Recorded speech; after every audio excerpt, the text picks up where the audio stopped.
Listeners and viewers, a very warm welcome to show business right here on Spice FM. And each week we're going to bring you some news, views, and one or two clues from the business world. Asian Business Connections aims to connect, support, and promote the Asian and wider communities. So whether you have an existing business, don't have a business, want to start a business, or just want to talk business, we can help. We can help. Gosh, it is the end of April, just like that. And here we are on the 26th, 1 week or less than 1 week from the regional elections within both the Northeast and Tees Valley. And sadly, Jalf is unable to join this morning, but I'm delighted to say we've got an extra special guest joining us around about 10:30. Michael Rankin from Raymond James and Financial Services is going to come on and have a bit of a discussion. In the meantime, you've got me entertained. Let's share one of my screens, if I may, and you should be able to now see what's going on. So here we are, and this week's headlines, well, inclusion without exaggeration. So how to make disabled people part of the conversation. Is Gosh, I know that we're focusing on inclusion and we're right to focus on less abled and gender and race and religion, sexual orientation, because all of these things need careful consideration and conversation. But for me, inclusion is also about individuals. And one of the things that I've been encouraging individuals, because the one thing that we all have in common is we are part of the human race. And it's definitely a race, and it feels like a race, how quickly time is going. But my point is quite simply, when we live in societies, communities, and we work with and within those societies and communities, and historically, white men have been in charge of those communities and societies and businesses. Whatever the reason or the cause for that to happen doesn't mean, and whether people think that it's right or wrong, it doesn't mean that all of a sudden every single member of that community is defunct and that we should threaten their way of life, their existence. We should call in question their capability, their experience, their expertise, their commitment. And this is what scares me a little bit. Maybe scares a bit too dramatic, but concerns me certainly, is that the more we drive and focus on inclusion by virtue of skin color, ability, disability, gender, ethnicity, as soon as we start going down that road and do not bring everybody on that journey, we are progressing to a point in time where there'll be further division. More recently, I've equally been having a number of conversations with people that I hold in the highest esteem, some of them particularly older than I, some of them, in fact, in their 90s. And these are amazing individuals, people who have contributed to the health, the wealth, and the happiness of our economy building some of the foremost structures and infrastructures. And it's quite scary to have conversations with them. And I do mean this, quite scary. So I am probably dramatizing this a little bit, but it is a matter of fact. When they talk to me and they speak of Muslims in Islam as being this group who is threatening their way of life, threatening their very existence, and they are ready to battle. And I'm horrified that we're having these type of conversations in April 2024, when we have years of history, of experience, of expertise, where we know division is wrong, where we know ostracizing or sort of excluding groups and making assumptions based on our limited understanding on the value of particular groups and religious beliefs and things like that can have such an impact. I think it's horrific. Horrific is what it is. Anyway, my point around all of this is that we need to demonstrate a bit of caution. We need to consider everybody. And then it's absolutely right that we, as ethnic minorities who have suffered and not had the same opportunities as others, are encouraged to realize our ambitions and aspirations, same as disabled people or less abled people, same as females. Yeah. But not at the behest of those people who have, for years, done in the main all they could to support their organizations, their communities.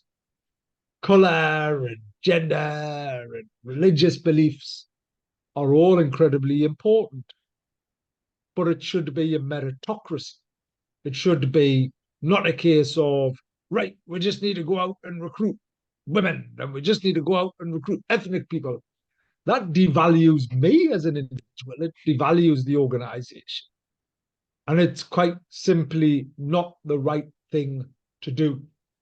So you will hear us talk about inclusion quite regularly.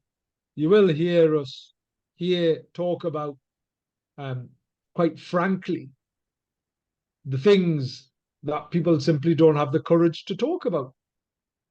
I've been talking to a number of white middle-aged men, business leaders, community leaders, individuals who have devoted their whole life to their causes, and these are just causes, yet are now feeling threatened, feeling questioned about their commitment, their capability, and this drive to replace them with women or ethnic or less abled people just because.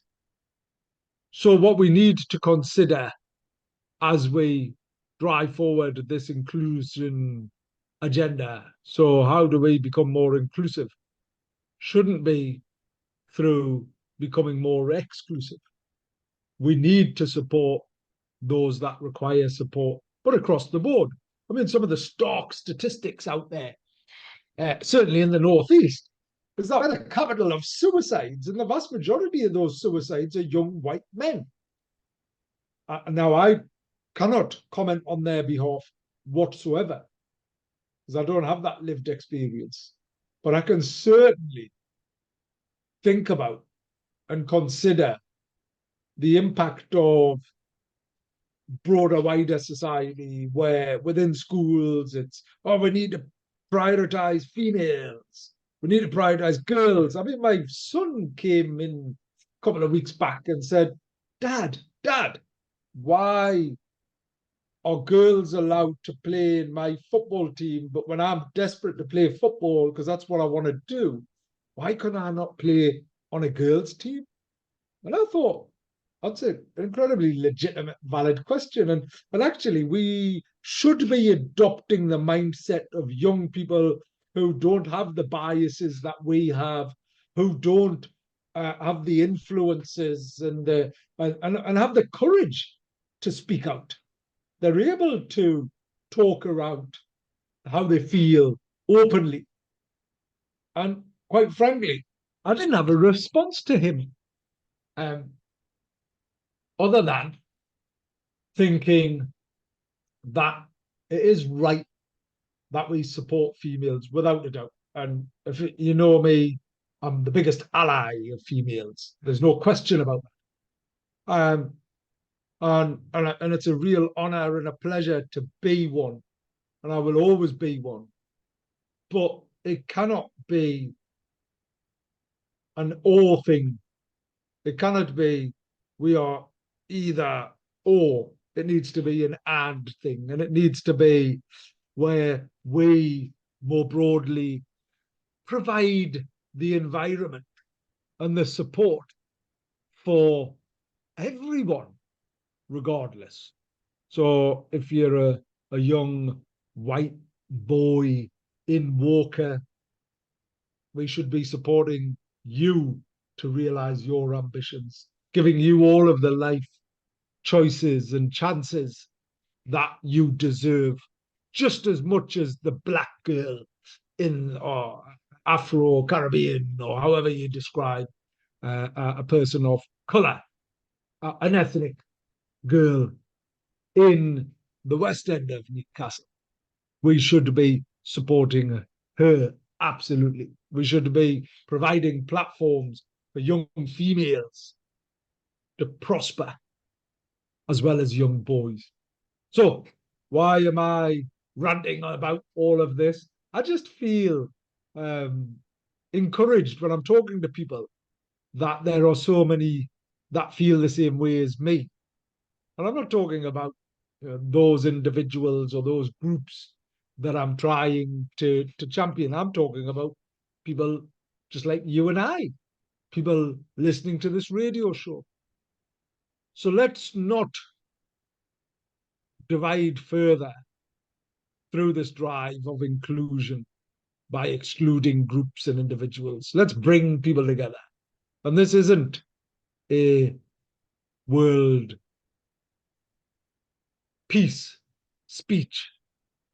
I just want us to think about things in a slightly different way. So,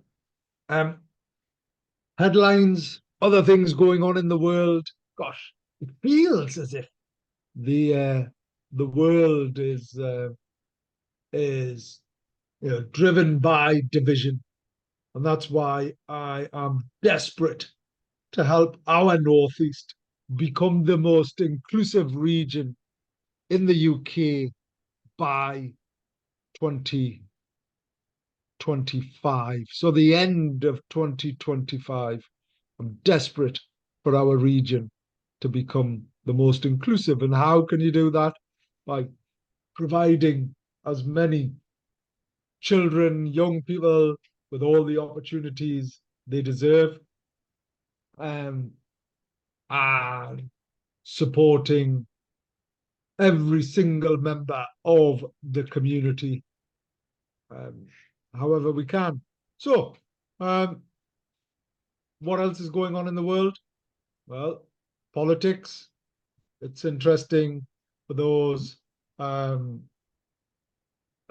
So I'm now looking at various websites because politics seems to be at the forefront. And actually, we had invited the various nominees, all of them, to come on Spice FM for the mayoral elections next week. And sadly, we hadn't heard back from them. So we'll be chasing that up. We'll be doing an independent view and review of each of the candidates and talking through their policies based on the information that's available to us. But in essence, we will do all we can to encourage everybody to go out and vote. Now, you do need to undertake some research when thinking about voting, and and make sure that you're not simply driven by propaganda or other people's agendas. I certainly had received a WhatsApp message saying this is who you should vote for if this is your belief. Um, I would always suggest that we should vote for people, and I respect the protest vote, but that protest vote potentially can be more detrimental because if the wrong person or not the right person that we need to drive forward our region is elected, that'll have an even bigger and worse impact than simply not voting for someone because they are part of a broader political party or such like. You need to think about that individual. The other thing that you need to consider is if you are sort of being encouraged to vote for a particular candidate, and obviously I'm not encouraging anybody to do that. Look at what they've done if they've been in power previously. Look at what impact have you ever met them? Have you ever considered them? 90% of the people that ABC has spoken to and talked to, and that includes me and various other individuals, haven't got a clue about the mayoral elections or the importance of them. Yes, they've received a leaflet through the door saying there's a mayoral election. They don't realize the importance of it.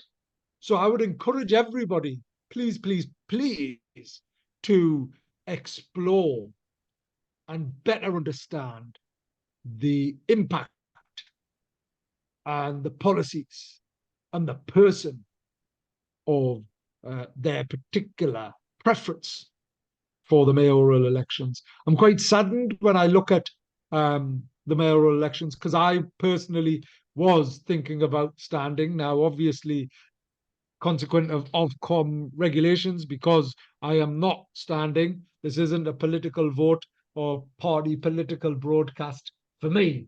I'm simply highlighting that the first time round I was interested. This time round I was interested, but actually I've been offered a slightly different position, which means that I cannot be politically biased and I'm looking forward to that particular position is what I am. Anyway, so think about doing your research, think about doing it for yourself, and whatever you do, please, please, please come out and vote. The amount of people I'm talking to, including family and friends, who are saying, I'm not going to bother voting. I'm just disenfranchised. It's a waste of time. Disagree with politics fully and absolutely, and I can understand their views, but we need to vote. We need to encourage as many people to vote. How can you then sit back and complain about council taxes and regional opportunities and the lack of jobs or the lack of opportunities after this if then a person you would not have voted for is in power? So get out and vote is my key core point. And talking about politics, it's sad to see what's going on in Scotland. So Humza Yousaf is considering his next move after ending the power sharing agreement with the Scottish Greens. So Yousaf has cancelled a speech he was due to give at Strathclyde University on independence. The Scottish Conservatives will put forward a no confidence motion in the First Minister, which could be voted on next week. And on Thursday, the Greens said they would vote against Yousaf, meaning his survival may depend on the vote of the sole Alba MSP, Ash Regan. Regan has told the BBC the price for her support would be progress towards independence, protecting the safety and rights of women and children, and providing a competent government for our people and businesses. So that, my friends, listeners and viewers, is some of the news. What else is going on? Topics of the week. So in today's diverse work environment, inclusion is not just a buzzword, it's a business imperative. Reasonable inclusion adjustments in the workplace are essential for creating an environment where all employees, regardless of their abilities or disabilities, can thrive and contribute to their fullest potential. And for me, it's really about what I've been talking giving people the opportunities where they can thrive and contribute to their fullest potential. These adjustments are not only a legal requirement, but under the Equality Act 2010, but also a moral and ethical obligation for employers. Understanding reasonable adjustments in the modern workplace, fostering an environment that respects and accommodates the diverse faiths and beliefs of employees, not only a legal requirement, but also a component of an inclusive corporate culture. Faith adjustments in the workplace are measures taken by employers to ensure that employees can practice their religion or express their beliefs without facing discrimination or disadvantage. Reasonable adjustments refer to changes made in the workplace to support employees who have disabilities or long-term health conditions. The goal is to remove barriers that prevent individuals from performing their jobs effectively. These adjustments can be physical, such as installing ramps or ergonomic furniture, or can be adjustments to work patterns, like flexible working hours or the option to work remotely.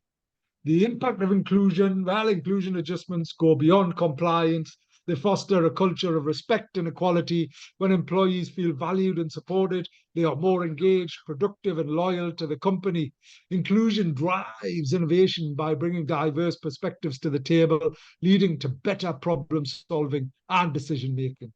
So, some practices for employers. Employers should take a proactive approach to inclusion by conducting regular accessibility audits, engaging with open dialogue with employees, implementing training programs, establishing clear policies and procedures, and that type of thing. So the key thing for me around this agenda is very much around talking stakeholder engagement.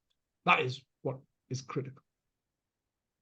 Welcome now to our extra special guest who's joining us this morning, who I mentioned very briefly.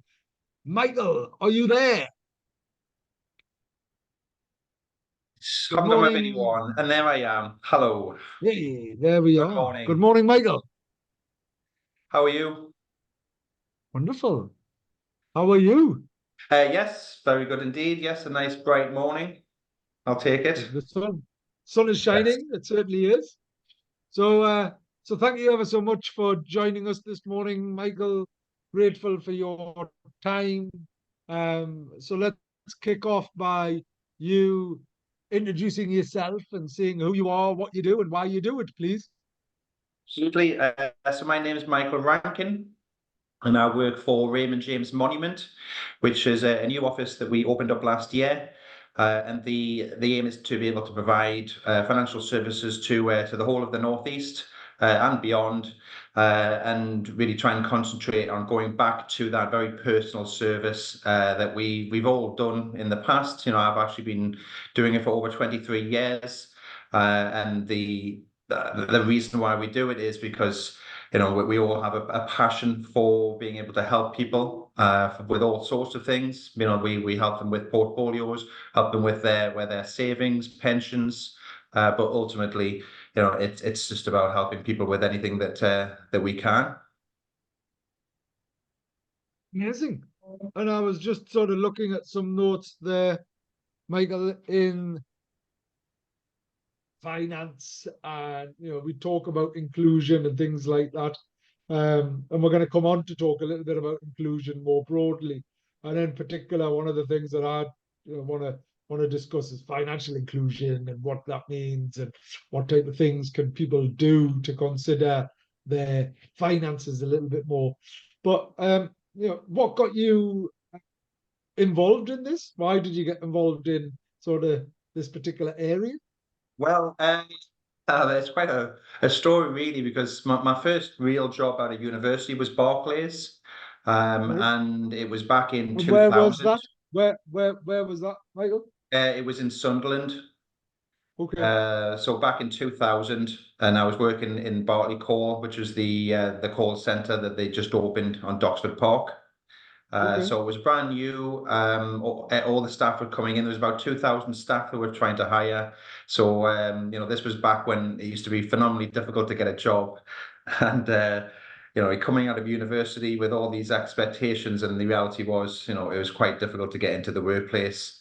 But got into Barclays, and then the stock market was going rather crazy at the time with the tech explosion. So this is like the first wave of tech back, before it all effectively collapsed and then built back up again. And I ended up working at the Barclays stockbrokers in Glasgow for 6 months. And that really kind of got me very excited about that sort of thing, something I hadn't thought about before. And when I came back to the Northeast, I looked for jobs in that sector and ended up getting a job at in Teesside for a company called Speak. Amazing, amazing. So not what I was And expecting when I finished then university. you found yourself in this environment for over 2 decades. Well, yes, when sometimes you find that either you really enjoy something, or if you're lucky, you fall into something that you're actually very good at. And I think hopefully I could say that was true in both cases. Really enjoyed it. Got the opportunity to get involved with a sector that up until then I hadn't really given a lot of thought, and just find a real passion for it. Amazing, amazing. And um, thinking through that period, because it's quite a long period, constantly. It's quite a long period. You've gone through a number of financial challenges, right? As in the ups and the downs, the highs and the lows, and um, Yes. and feeling and seeing that, like um, from a feeling and seeing that from the inside must be distinctly different to, for example, a spectator like me. Um, and I suppose I suppose I'm just interested in understanding. This is your job. It's almost a case of looking after people's money, and you do that incredibly effectively, and you do that with care and empathy and passion and things like that. But equally, there's world events that take place that you just cannot. You don't have a crystal ball, do you? But there's almost an expectation. Well, those crystal balls would definitely be very useful in this job, I can tell you that.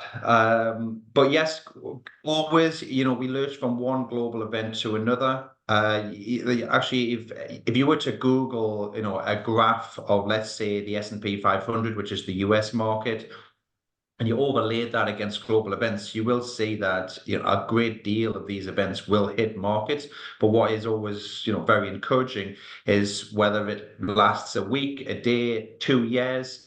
Looking back over the last 60, 70 years, you'll see that markets always then go back, recover, and go on to new all-time highs. So when I first started, which was the end of 2000, markets were already starting to give up some of these significant gains they saw in the late 90s. And a lot of this was internet kind of companies. There was a lot of excitement around the tech industry, which up until then, wasn't really a thing. So I came into a job when I saw markets fall for about a year and a half before they actually hit the bottom in 2003 and started to pick up again. So that was a real kind of baptism of fire, and it did teach me a great deal about investing, because of course, it's a lot easier to do when times are good, but when times are bad, and as I say, that can sometimes last as long as 2 years. Then you need to understand how to protect the value, how to protect the wealth, and how to effectively, get portfolios through to the other side and then benefit from that inevitable recovery. And Since I suppose this is what I was sort of coming on to, Michael, is the fact that when you're dealing with people's money, it's pretty much the most important thing to them, right? As in, despite what anybody says, it most certainly is. And having that wealth of experience and being able to foresee and sort of go, okay, we've experienced this in the past because everything's cyclical, right? If you keep looking at it, I'm now old enough to have seen things that come around 3, 4 times, financial cycles in particular. So if you know how to see them through, I mean, 2 years ago, everyone was bailing out the tech stock, weren't they? Absolutely, yes. So the markets once again took a dip at the end of 2022. Tech was at the forefront of the decline. It was down 35%, which was, a big fall. But it was actually one of the first sectors to start to recover. And I can tell you, Emma, over the last 12 to 18 months, I mean, tech is once again just absolutely flying. I think it's very hard to avoid the name Nvidia, which is a microchip company that they design the chips, and they reached the $1 trillion mark, along with some of its other tech companies like Google, which is Alphabet, Microsoft, and Amazon. And just last night, Alphabet's results came out, which is Google, and their shares are up in the aftermarket by 12%.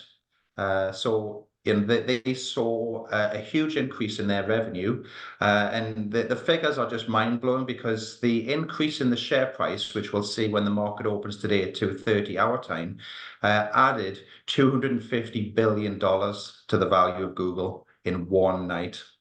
So Two trillion, 2 trillion. It's just like that figure, 2 trillion. I know, Google, like it is just, oh my gosh. what is a I, trillion? I, uh, Can you it's imagine it? yeah, yeah. See, I can just see it in cash here. It's yeah. So having that, it's like anything, right? You put your health in the hands of a doctor who's got years of experience and expertise, and it's probably and arguably putting your wealth in the hand of a financial doctor is a similar type of approach, but it's not something that happens. Generally speaking, we're not educated financially. Um, and on that note, like because we talk about inclusion and things like that, I wouldn't mind moving on to what type of things would you, as a leading expert, but not just with a focus on finances, but understanding the impact of finance and the lack of it and things like that more broadly, and the support that you've given certainly to ABC and Pi through its enterprise challenges and things like that. Um, what type of thing, um, what type of education would you, now knowing what you know, look to introduce into schools, into young people, into even adults to Yeah. help them better understand finance and money and how to make it and how to keep it, is the other thing. Yes, and you do read, a lot of people commenting on some of the basic financial knowledge that you do not get taught at school. Things like getting a mortgage, understanding how credit cards work. So I think, given that at that age you're a bit of a sponge and can take in all this information, I think the first thing would be to try and introduce some very basic financial knowledge into the school life, and being able to come out of school being able to understand some of the things that will be a big part of your life going forward. As I say, simple things like credit cards, mortgages.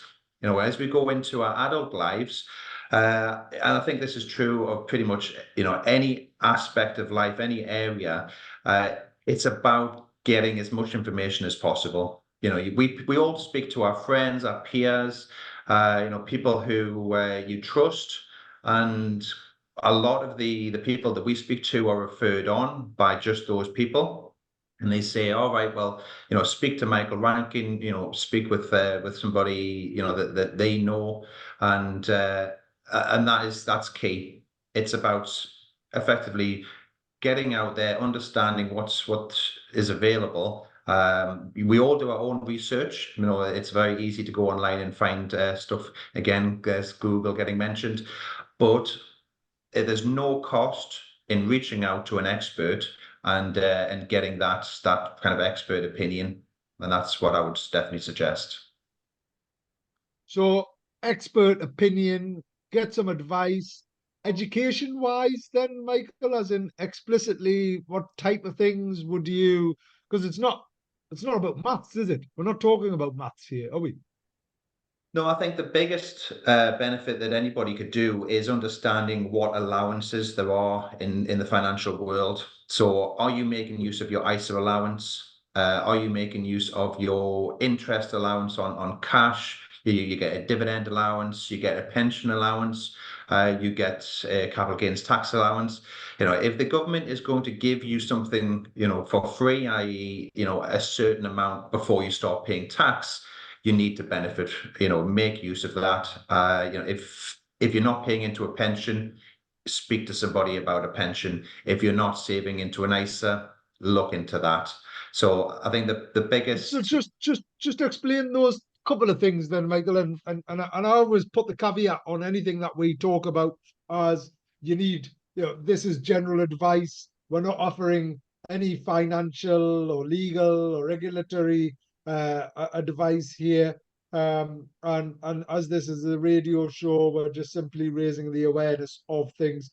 Your individual circumstances will dictate your own individual circumstances and etc etc. Anyway, I'm Absolutely, just yes. making sure that we've captured that. But let's just because I'm interested in helping others understand. So what is an ISA? Why would I want an ISA? And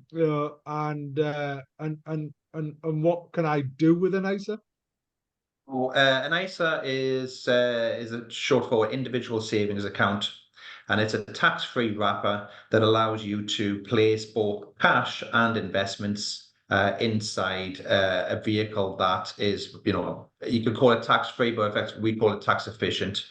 So if you're looking at a cash ISA, then you can put £20,000 that you have as savings into a bank account within the ISA wrapper, and whatever interest you get within that ISA wrapper, you wouldn't have to declare or pay tax on. There is a certain amount you can get outside of the ISA, but with interest rates being a lot higher, then you know you can actually get to your limit and start having to pay tax. So we do stock and share ISAs. And we've got portfolios that have been doing ISA subscriptions for many years, and you can build up a tremendous amount of value where, you know, we've got some very large portfolios that are completely within these tax efficient wrappers. So if you make, you know, phenomenal capital gains or all the income coming from the investments, there's no tax to pay. And that's really the bottom line. It's being able to hold something like cash or investments without having to declare it to the tax man. Sounds incredibly attractive, right? As in, and so your individual limits are currently £20,000 a year cash. Um, Yes. and what when you say that's for cash, but alternatively, what are the other limits and what It's the same why would they be? limits. So for a stock and share ISA, which we do, it's the same £20,000. So Okay. this is a subscription amount. So if you've been subscribing for many years, and let's just say for argument's sake, you've got £100,000 that you've built up over a number of years, you can actually transfer that into different ISAs. So if you're holding cash ISAs, you can transfer it into a stock and share ISA, and it won't form part of your subscription. And then once the funds are in the ISA, then it doesn't matter whether you're making, you know, £10,000 gain or £1 million capital gain, there would be no tax to pay. Which so that's one of the tools and one of the key considerations. I certainly a number of our listeners, I'm certain, um, would be unaware of some of these conversations because historically they've just ran businesses, they've kept the cash in the business or under the pillow, or whatever that is.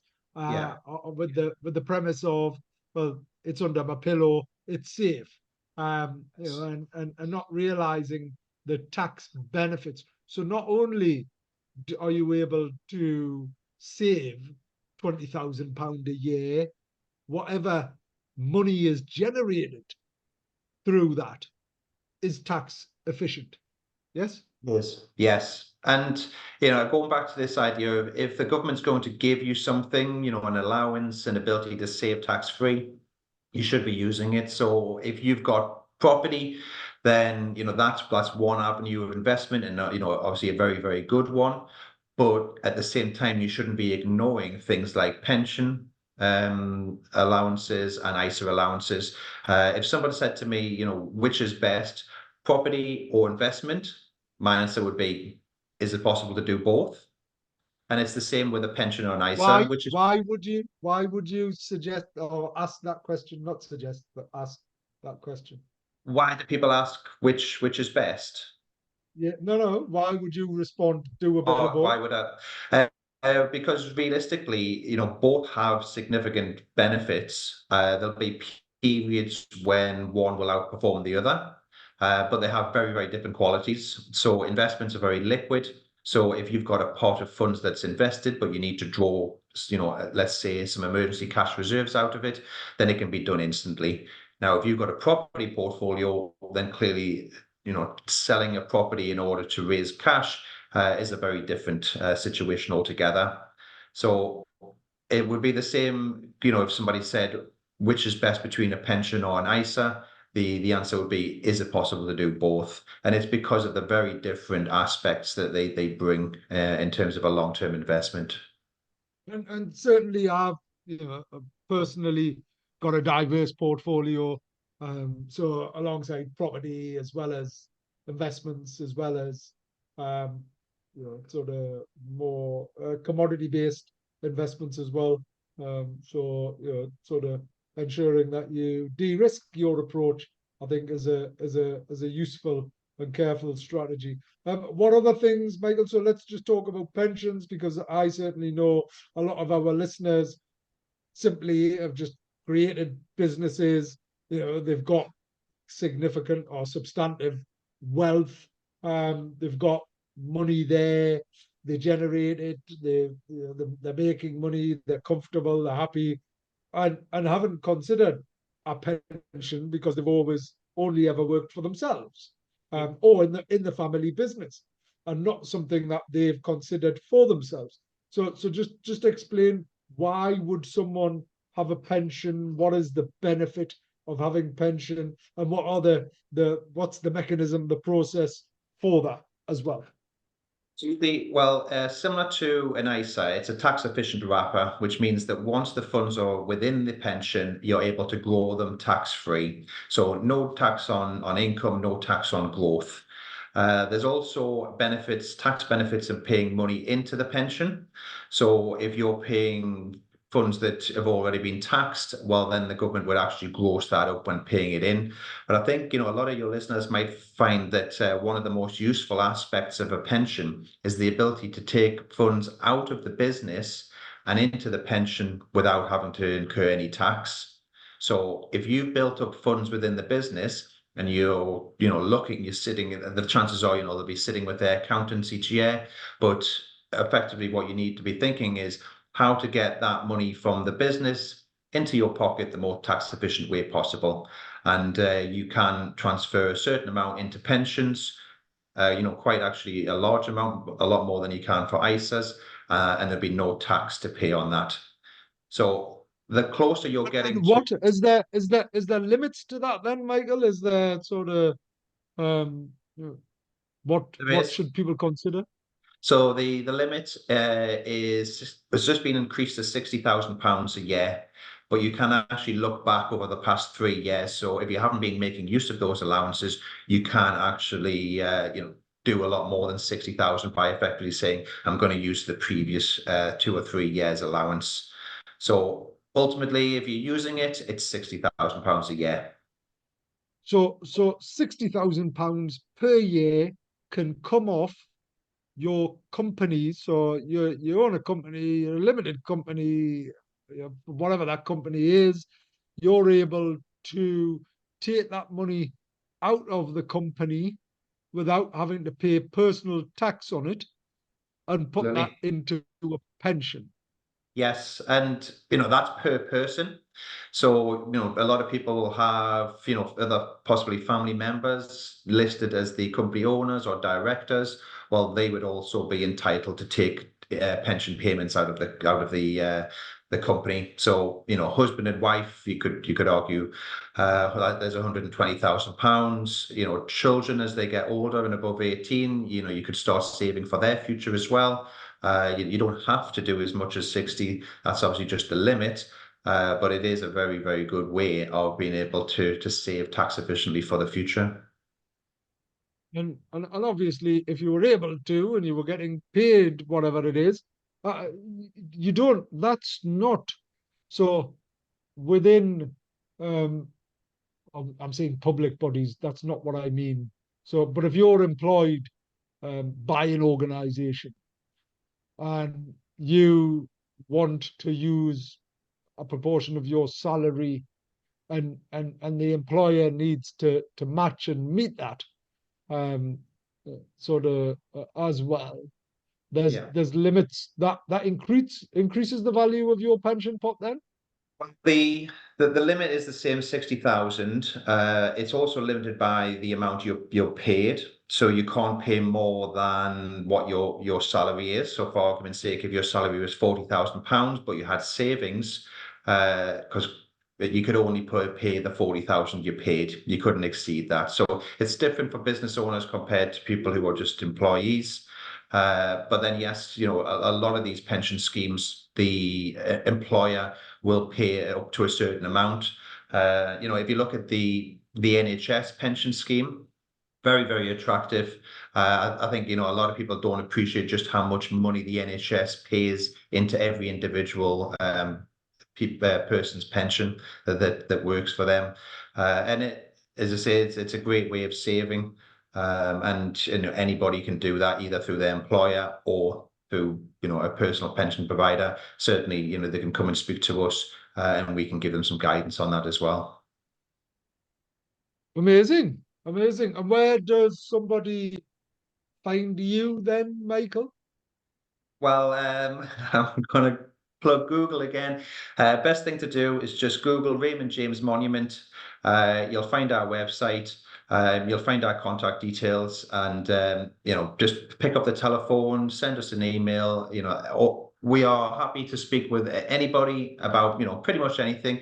We always say that if we can't help, then more likely than not, we can point you in the direction of somebody who can. So yeah. Look us up Amazing, and give us a call. amazing. And so I appreciate we've got a few minutes left here. Well, a minute before you then have to disappear. But thinking more broadly and coming back to the topic of inclusion, like as an organization, and one of the things I don't know if you were tuned in or not, and I'm pretty much putting you on the spot here right now, right? And because I always encourage people to get out of the comfort zone anyway.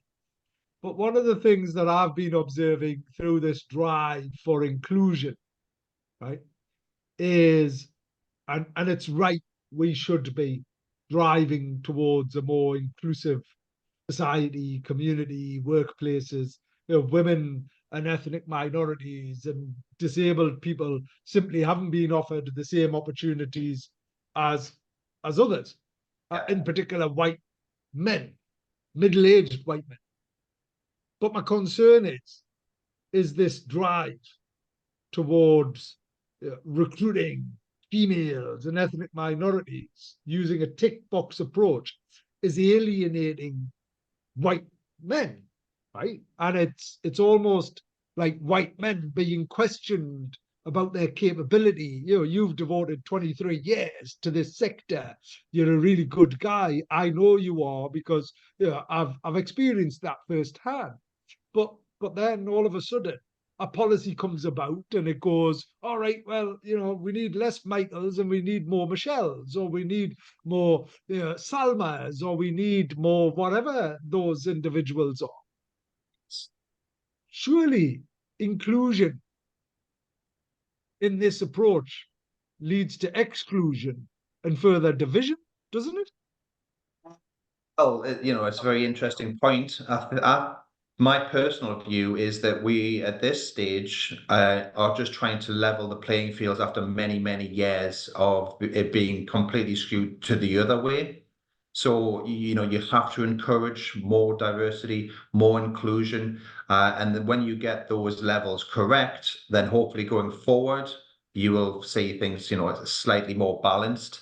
And, it's not really my generation that's pushing this. It's the people going into the workforce now. People coming out of university, leaving school. They are demanding that the companies that they are applying for have these policies in place. They want to see evidence of the diversity and inclusion within the companies that they're applying for, and they are the future, so they will be driving it. Yeah, I love that. You should be in politics. I was talking about mayoral candidates next week earlier on, Michael. So well done on that approach. Absolutely agree with you. But I equally think it can't be an or an either conversation, right? It needs to be, how do we bring people along on that journey so that you, as a white male, sort of are included in the conversation. So I respect, admire, and appreciate your response in that we need to do something about this because it's been wrong for too long. Absolutely. But it can't be done without you, is my point. It needs to be, you are engaged as part of this journey. Okay, how do you feel? How do we make sure that it doesn't get to a point where it goes past the tipping point because it's become the norm? It's become the accepted. How do you make sure that those young people coming out of university, and in particular those young white male individuals, don't feel isolated and insulated by the voices of those broader communities? I'm absolutely with you in that we need to address this. It's absolutely key, and I'm certainly not suggesting anything else. I'm just suggesting that inclusion should be by default. It should be the baseline. And we need to get to a point where we're not thinking about, that's a woman and we need to find a place for them, or that's an ethnic person and we need to find a place. It should just be a case of everyone's welcome, everyone's based on their values, their impact, their skills, their strengths, is what it should be. Is what I feel. Anyway, we're going to be organising a round table. Is what we're going to be doing, Michael. Thank you ever so much for coming on the show. You're welcome. Committing your time, and that's Raymond James Monument. Is reach out to Michael at the Newcastle office, and they'll look after all of your health and your wealth. Maybe more of your wealth, but with that gives you health. Absolutely, yes. And a little bit of happiness as well. So Absolutely. health, wealth, and happiness. Thank you. Perfect. Well, thank you for having me on. All right. All the best. Thanks, Michael. Thank you. Take Bye care. now. And I'll be back next week with Jalf and another wonderful guest speaker. Your only Bollywood station in Newcastle. Spice FM 98.8.